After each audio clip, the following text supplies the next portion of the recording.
Alguma vez na sua vida você escutou uma conversa que fez sentido para você, mesmo sem você acreditar muito naquilo? Assim, mais ou menos, mais ou menos. Pois é, hoje a nossa história vai ser sobre isso. Aloha, seja muito bem-vindo ao canal da Quântica, aqui quem vos fala é Selva Salerno, no vídeo sobre histórias que conectam. Hoje eu quero falar sobre a história de Eduardo, um amigo pessoal meu, que lá pelos 50 e tantos experimentou do viés da confirmação reversa. Eu vou explicar tudo para vocês, calma. Muito bem, Eduardo, já com quase, nessa época, ele teria uns 48 anos, por aí, quase com 50. Ele trabalhava para uma empresa, gerente de projetos, da área de TI, amigo do meu marido, inclusive. Ele estava um tanto cansado do que ele estava fazendo, sabe? Ele todo dia era a mesma coisa. Ele estava experimentando do automático, que muitas pessoas experimentam sem saber. Sabe o que que é esse automático? É quando você acorda, né, levanta, faz os seus asseios, depois você toma café, você sai, vai trabalhar, né, pega trânsito, aí termina, volta para casa, quando dá um tempo, você faz alguma atividade se der, senão você janta, vai dormir, enfim, e todo dia a mesma coisa. E o que que aconteceu? Ele começou a entrar numa crise existencial, assim como todos nós. Ele começou a entender que alguma coisa estava faltando, ou seja, aquele propósito de fazer o que ele fazia já não estava mais completando ele como pessoa, não tinha mais sentido aquilo. E num dia, curiosamente, foi numa tarde chuvosa, que ele chamou um Uber. Na época era um táxi, não era Uber. Pegou um táxi, aí o taxista estava, contando para ele da vida dele, num aposentado que estava ali, que tinha saído da empresa, também do mundo corporativo, que aquilo também tinha cansado ele, enfim, falando, falando, falando. Eduardo meio que, né, não prestava muita atenção, dava uma olhada no celular, olhava para fora, mas uma frase fez muito sentido para ele. A vida só fez sentido para mim quando eu parei de seguir o que os outros queriam. Aquilo soou como uma pedrada numa vidraça para Eduardo.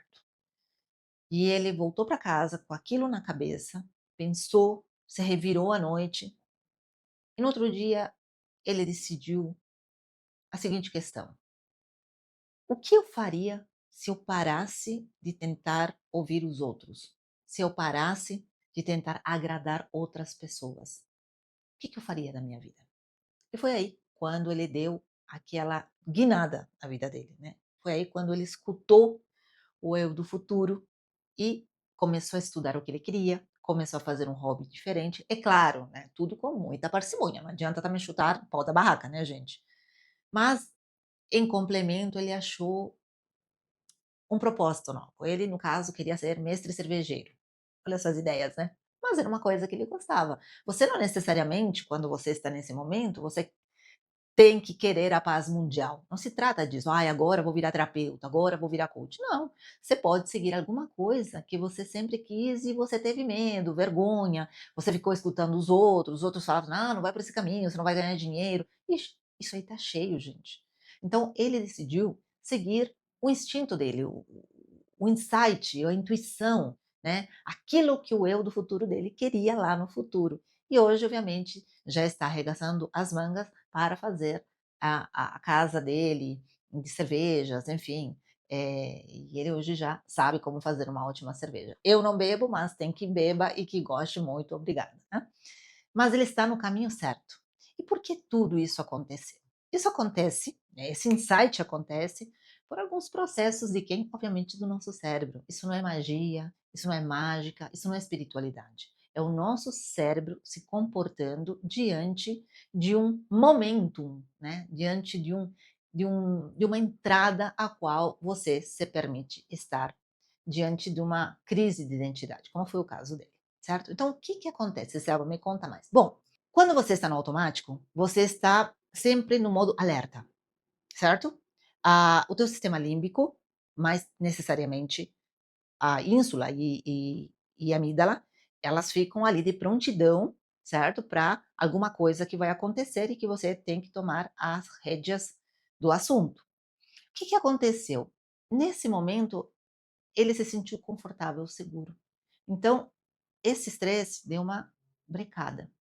E aí, quando isso acontece, a nossa parte que pensa, que racionaliza, deixa entrar determinadas informações, processa essas informações e te dá aquele estalo, né. E acontece, uma coisa maravilhosa no final que traz essa intuição, que traz esse modo difuso, onde você vai conseguir escutar o teu eu do futuro. Então é assim, a amígdala baixa, né, a resistência dela, ela não fica mais provocando, nem sequestrando a informação, ela deixa, assim, a informação passar, ele vai para o córtex pré-frontal dorsolateral, que é aquele cara crítico, aquele cri-cri, que não deixa as coisas passar, que está, opa, né, que dá os ouvidos à nossa querida amígdala. Então ele baixa um pouco essa criticidade, deixa os impulsos de lado e permite que essa informação seja processada.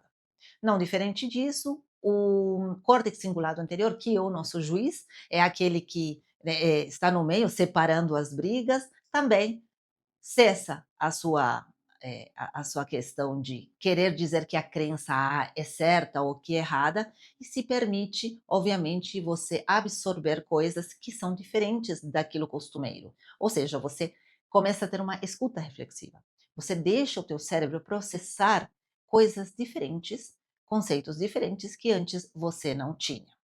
Feito tudo isso, né, essa questão, como eu já falei, da ínsula e da amígdala ficarem mais quietas, mais tranquilas, o que que acontece? Você entra no modo difuso e acessa a chamada DMN cerebral, ou seja, a rede de modo padrão, que é o lugar onde você conversa com seu eu do futuro.